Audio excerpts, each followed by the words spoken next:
छा फरमायो, अलाह जे नबी फरमायो जीअं जो घर में दाख़िल थियो न, अलाह जे नबी फरमायो सलाम जेको आहे पेश कयो। इन में छा थींदो, अलाह जे नबी फरमायो शैतान जेको आहे उहो तड़ियो वेंदो, शैतान जेको आहे उहो तड़िजी जेको आहे शैतान वेंदो, ऐं तव्हांजे घर में जेकी आहे उहा बरकत ईंदी। घर वञो मुस्कुरायो, थोरो मुस्कुरायो, वधीक न मुस्कुरायो, थोरो जेको आहे न, थोरो जेको आहे मुस्कुरायो बसि, पोइ वरी चुप करे जेको आहे वेही रहो। वॾा हिन में फ़ाइदा थींदव, तमामु घणा जेको आहे फ़ाइदा थींदा। शैतान जेको आहे न पंहिंजी मजलिस विहारी, तमामु वॾी जेको नंढा नंढा वॾा शैतान विहारी, पोइ शैतान खां जेको आहे न शैतान ॾे नंढा नंढा शैतान आया। पोइ हिकिड़े शैतान वॾे शैतान खे ॿुधायो अॼु जेको आहे हिकिड़े हरमा खे जेको आहे मां व्याज खारायमि, हुनजो चङो कमु करे मां ठीकु आहे वेह। हिकिड़े चयुसि जेको आहे हिकिड़े ॿिनि खे मां विढ़ाए आयो आहियां। वॾे शैतान खे नंढा शैतान ॿुधाइनि पिया असां ॿिनि खे विढ़ाए आया आहियूं, हुनखे चई तूं बि भलो कमु करे वेह हेॾा। ॿिए हिकिड़े चयो त मां जेको आहे अॼु हिकिड़े हरमा खां सुबुह सां निमाज़ी जेको आहे छॾायुमि, निमाज़ कज़ा कराईमांसि, हुनजे तूं बि तमामु भलो कमु करियो आहे, पासे में वेह। ऐं हिकिड़ो शख़्स हिकिड़ो जेको आहे शैतान नंढो शैतान वॾे शैतान तरफ़ आयो, चए साईं मां हिकिड़ो कमु करे आयो आहियां, मां हिकिड़ो कमु करे आयो आहियां। चई तूं कहिड़ो कमु करे आयो आहे? चयो अॼु मां जेको आहे न ज़ाल मुड़ुस खे साईं विढ़ाए आयो आहियां,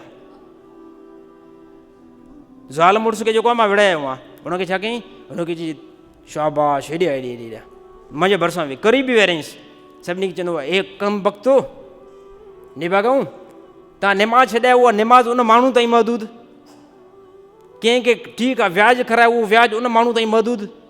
हे ॾिसो केतिरो बहितरीनु कमु करे आयो आहे, हे ज़ाल मुड़ुस खे विढ़ाए आयो आहे, यानी ज़ाल मुड़ुस खे विढ़ाए आयो आहे। हाणे इन मां जेको आहे उहो रिश्ता ख़तमु थी वेंदा, हिननि जो औलाद जेकी आहे उहा तबाह थींदी।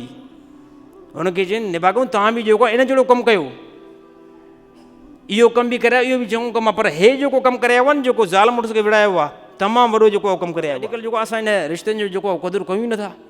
अलाए केतिरनि औरतुनि खे ईअं थोरनि थोरनि ॻाल्हियुनि ते मुड़ुस जो जेको आहे तूं मां चवणु नथी वठे, उन ते जेको असांजी ठोके करे जेको आहे तलाक। मां बाज़ बार ॿुधमि त कंहिं औरतुनि खे जेको आहे बार बार धीअरियूं थियूं, उन्हनि ते बि जेको आहे तलाक। बार बार तूं धीउ जेको आहे छो थी ॾियणी? अड़े ज़ालिम भेणो तूं को ख़ुदा थी वियो आहे? हाणे का धीउ या पुटु साईं का औरत जे वस में आहे का ॻाल्हि? त मैं बार ॾिसो इन जेको औरतुनि ते जेको असां रहम कयूं, इस्लाम में वॾा हिननि जा हक़ आहिनि।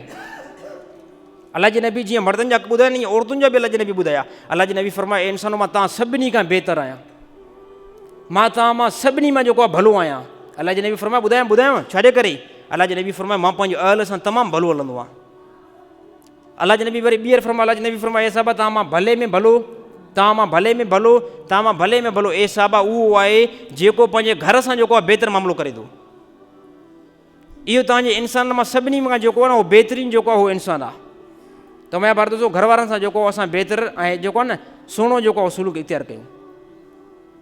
इन में जेको आहे न तव्हांजी औलाद जेकी आहे न उहो औलाद माशा अल्लाह, औलाद जे अंदरि जेको आहे उहो मोहबत हूंदी।